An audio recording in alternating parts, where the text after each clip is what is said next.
దేవునికి స్తోత్రములు. దేవుని బిడ్డలారా, అందరూ క్షేమంగా ఉన్నారండి. మన ప్రభు అయినటువంటి యేసుక్రీస్తు వారి యొక్క ఉన్నత నామములో అందరికీ క్షేమము శుభములు కలుగునుగాక. అందరూ బాగున్నారండి. ఈరోజు దేవుని వాగ్దానం కొరింథీయులకు రాసినటువంటి 2వ పత్రిక 6వ అధ్యాయము 18వ వచనం. నేను మిమ్మును చేర్చుకొందును, మీకు తండ్రినయుందును, మీరు నాకు కుమారులను కుమార్తెలనయుందురు. దేవునికి స్తోత్రం. హల్లెలూయా. ప్రభువైన యేసుక్రీస్తు వారు అన్నారు, నేను మిమ్మల్ని చేర్చుకుంటాను. చేర్చుకునే దేవుడు, ఆదరించే దేవుడు, ఉద్ధరించే దేవుడు అండి. చేర్చుకొని వదిలేసే దేవుడు కాదు.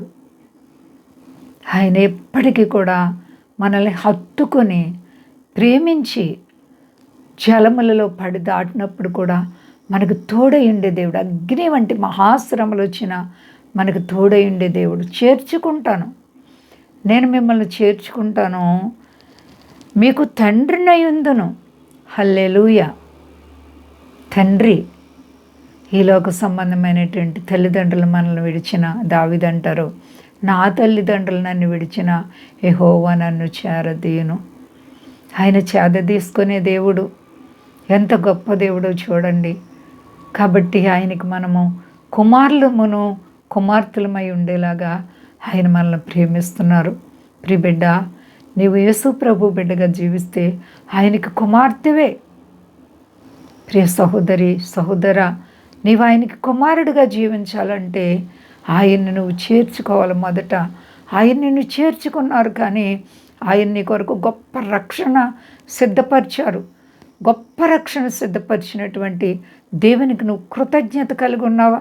నీ కొరకు ఎంత ప్రయాసపడి అవమానాలు నిందలు భరించి కొరడా దెబ్బలు తిని ప్రాణం పెట్టి తిరిగి లేచి నా రాజ్యానికి మిమ్మల్ని వారసులుగా చేసుకుంటానని చెప్పిన దేవాతి దేవునిని ప్రేమిస్తున్నావా? నరకంలో నుండి విమోచించిన దేవునికి భయపడుతున్నావా? పాపం వలన వచ్చే జీతం మరణం. కాబట్టి పాప పంకిలమైనటువంటి జీవితము నీలో ఉండకూడదని దేవుడు కోరుకుంటున్నారు. నీ అంతరాత్మ పవిత్రంగా ఉందా? ఆయనకి కుమారుడిగా కుమార్తెగా ఉండాలంటే నీలో పరిశుద్ధత ఉండాలి. దేవుడు అంటున్నారు, నేను పరిశుద్ధుడను కనుక మీరు కూడా పరిశుద్ధులై ఉండండి. పరిశుద్ధత. కాబట్టి ప్రతి ఒక్కరు కూడా పరిశుద్ధమైనటువంటి జీవితాన్ని జీవిస్తే ప్రభువైన యేసుక్రీస్తు వారు నిన్ను తల్లి కన్నా తండ్రి కన్నా మరి మిక్కటముగా ప్రేమించి నిన్ను ఆదుకొని సమస్త కీడు నుంచి తప్పించి సహాయం చేసే దేవుడు. ఏ విషయంలో భయపడకండి, అంతా క్షేమంగా ఉన్నారండి. ప్రార్థించుకుందాం. ప్రేమ నమ్మకమైన మా తండ్రి, నువ్వు ఎంతైనా నమ్మదగిన దేవుడు. నేను మిమ్మల్ని చేర్చుకుంటున్నాను అంటున్నావు.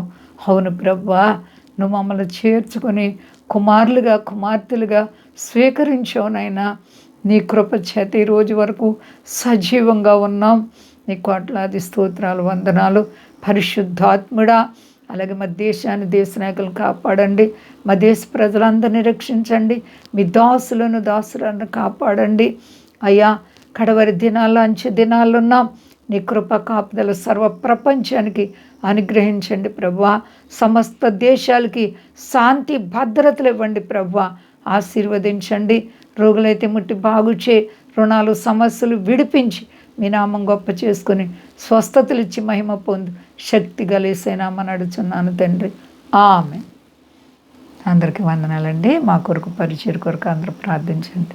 ప్రభువారు మిమ్ములను, మీ బిడ్డలను, మీ కుటుంబాలను దీవించి ఆశీర్వదించునుగాక. ఆమేన్.